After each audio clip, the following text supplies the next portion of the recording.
I can't even imagine what the suicide and homicide and just the rates of depression, and accidental death due to overdose are going to look like in the future.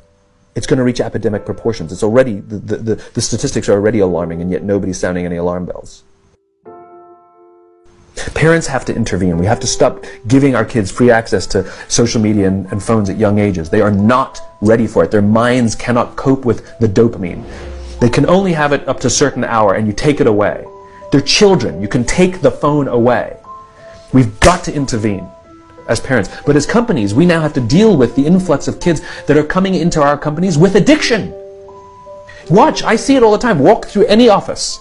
You'll see the older employees have their phones on the sides of their computers as they're working. You'll see the youngest employees have their phones face up in front of their keyboards between their arms as they're working. And this is how they work.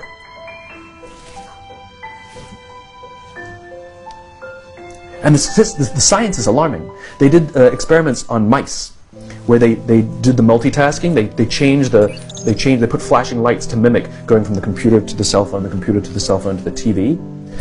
The mice that were exposed to the changing lights, it took them 3 times longer to solve a maze than the mice that weren't, and the damage was permanent. There is a subconscious reaction to these devices when we use them, okay? What if I were to hold my phone while I'm talking to you? I'm not checking it, it's not buzzing, it's not beeping, I'm nothing, I'm just holding it. Do you feel at this moment that you are the most important thing to me right now? No, you do not. Because there is a subconscious reaction we have to the device. When it is out, it makes the people around us feel that they are less important. So when we're walking down the halls in our offices and somebody says, hey boss, can I ask you a question? You go, sure, what's on your mind? We've just told them they're not that important. Or we can go, sure, what's on your mind?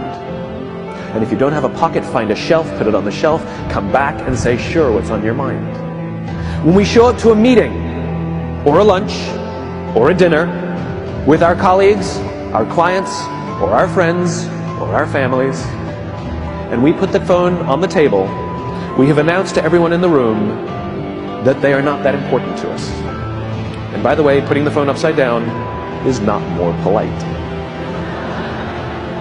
My favorite one is when the meeting or at a lunch with someone, that the phone will ring and the caller ID will pop up and they will go, I'm not going to get it.